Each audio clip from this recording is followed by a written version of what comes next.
O campeonato fechou com chave de ouro aí a participação da marcha picada aqui no evento, né? A gente vê aí que, né, um desafio aqui muito grande da chuva, da pista, né? Muita lama, né? Muito escorregadio. E nós tivemos aí, né? Vamos essas 4 éguas da frente aí dando aula de marcha, né? 4 éguas excepcionais. Né? Então a gente tem que sempre julgar o momento, né? Então o desafio aqui está grande e hoje, né? As éguas que melhor se comportaram aqui perante esse desafio, né, para mim foram essas 4 éguas, éguas com mais equilíbrio, éguas que mantiveram a qualidade do gesto nessas 4 éguas. Então, em meros detalhes foi, né, a definição da classificação dessas 4 éguas da frente aí. Mas queria parabenizar, né, essas 4 éguas, principalmente, né, falar que você ficar entre essas 4 éguas num campeonato desse aqui é motivo de orgulho, né, porque às vezes a gente fica, né, muito focado somente no título, na faixa, e a gente tem que analisar a situação que foi, né, um campeonato desse aqui, você ficar bem classificado no campeonato desse aqui, né, é motivo de orgulho. Então fica a dica aí, porque eu acho que a gente está sendo assim muito escravo de faixa, né, e não analisando a situação, porque aqui tem 4 éguas aí que representam a marcha picada em qualquer lugar do Brasil. Então, né, fica a dica aí para todo mundo, né, fazer essa reflexão. Então, 4 éguas que deram aula de marcha aí, né, na minha opinião.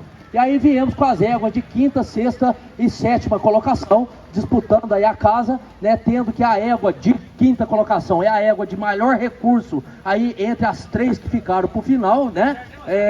Então a égua de 5ª colocação tem mais estilo, mais amplitude que as outras 2 éguas de 6ª e 7ª. E entre a 6ª e 7ª, aí prevaleceu o gesto mais distribuído da égua de 6ª colocação. A égua Tordilha de 7ª colocação, ela aqui entre as concorrentes é a égua que mais lateralizou o seu movimento, né, dando aí um pouco de avanço lateral. Então a égua de 6ª colocação tem melhor distribuição de tempo de apoio, é uma égua que está mais pronta também na montada, respondendo melhor os comandos do cavaleiro, então por isso opção por ele.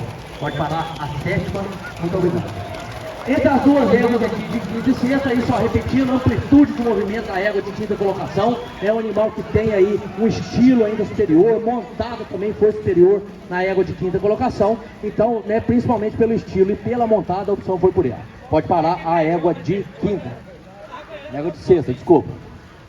Aí entramos, né, no grupo das 4 éguas da frente, né? Então a égua de 5ª colocação também é uma égua de qualidade, mas na distribuição dos tempos de apoio, a Tordilha clara, né, de 4ª colocação, ela é melhor distribuída, ela tem mais posterior do que a égua de 4ª colocação, né? Quando a gente alonga, quando a gente reúne, ela tem mais recurso do que a égua de trás, mais equilíbrio, né, na situação aqui de desafio aqui da pista, ela se comportou melhor, né, quando a gente exigiu dessa égua. Aonde que a égua Tordilha peca hoje? Ela está pecando um pouco da atitude, ela está subindo muito o conjunto de frente, né? Isso faz com que ela alce um pouquinho mais seus anteriores, é uma égua um pouquinho mais sanguínea, né, do que a égua de trás. Ela é extraordinária, mas essa atitude dela, ela ser um pouquinho mais sanguínea, num nível desse aqui, é um senão, mas ela é mais distribuída que a égua de trás, tem mais perna, tem mais recursos, então por isso a opção por ele.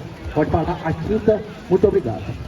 E aí chegamos nas 4 éguas, né? Então aqui a gente demorou um pouco mais, a gente comparou demais essas 4 éguas aqui, né? A montada aqui foi muito preponderante. E as 3 éguas da frente hoje, em termos de regularidade de apresentação, de adestramento, facilidade na condução, as 3 éguas da frente hoje estão levando vantagem sobre a excepcional égua de 4ª colocação. Olha lá, ó, ela está suspendendo mais à frente, ela está oscilando mais as espadas, né? Está encurtando um pouco mais a mão e subindo, está perdendo um pouco na qualidade do gesto do anterior, né? Então as 3 éguas da frente, né, principalmente a concorrente que ficou à frente, olha como é que a mão é mais rolada, olha como que a mão é mais elástica, né? Passa mais o joelho da mão, a naturalidade da apresentação, olha, conjunto de frente melhor postado, é uma égua que está com estilo melhor, por isso está entrando mais para a perna, olha como é que ela tem mais facilidade de entrar com o posterior do que da égua de trás. Então a égua de 3ª colocação ganhou na amplitude do movimento, ganhou no gesto da mão substancialmente, posterior mais alavancado e principalmente no adestramento, interferindo na comodidade, foi onde nós optamos pela égua de 3 em cima da muito boa égua aí de 4ª colocação. E aí a gente foi apertando o parafuso aqui, né? Nós estamos com as 3 éguas aqui concorrentes desse campeonato, né? As éguas muito boas. E quando a gente, né, analisa aí os 3 animais, nós entendemos que as 2 éguas de primeiro e segundo, na distribuição dos tempos de apoio, elas são mais próximas, elas são um pouquinho mais equilibradas. É igual eu já falei em outros campeonatos aí, nós estamos falando de 3 éguas craques. Mas na distribuição dos apoios, as 2 éguas da frente, elas são um pouquinho mais equilibradas que a égua de terceira colocação. Principalmente no final da prova aqui, né? Quando as éguas foram um pouquinho mais exigidas, a égua que mais lateralizou foi a égua de terceira colocação. Então eu entendo que a égua de segundo hoje está mantendo mais o grau de distribuição, né? A égua de terceira lá, ela já está dando uma ligeira lateralizada, né, nessa distribuição dos apoios. Então, né, as 2 éguas da frente, elas são mais próximas, né? Elas são mais distribuídas, elas são mais equilibradas aí, né, nessa distribuição dos tempos de apoio. Em termos de montada, de adestramento, regularidade de prova, não tenho o que falar dessas 2 éguas de 2 e 3. Então o fator preponderante aqui, hoje foi a melhor distribuição dos tempos de apoio, a meu ver, da égua de segunda colocação, a égua que se aproxima um pouco mais da égua de primeiro, então por isso fizemos assim a definição. Pode parar a terceira égua, excepcional também, uma montada extraordinária, né, então tá de parabéns. E as 2 éguas, né, que disputaram aqui hoje esse campeonato, né, a égua de primeira e de segunda colocação, mas entendo que a égua de primeira colocação hoje, ela está um pouquinho mais coordenada no movimento, né?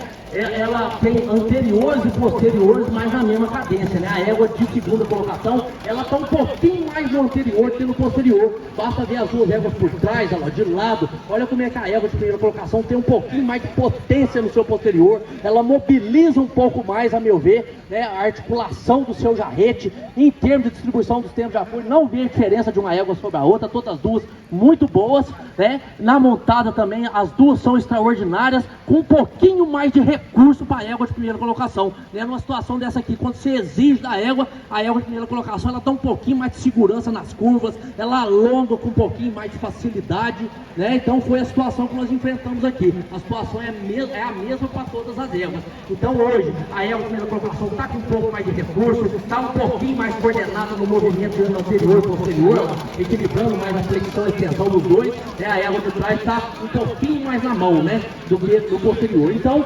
fator básico aí foi o recurso, uma ligeira vantagem na montada da égua de primeiro, pelo recurso e principalmente pela melhor coordenação. Então por isso fizemos assim a classificação. Pode parar as 2, parabéns.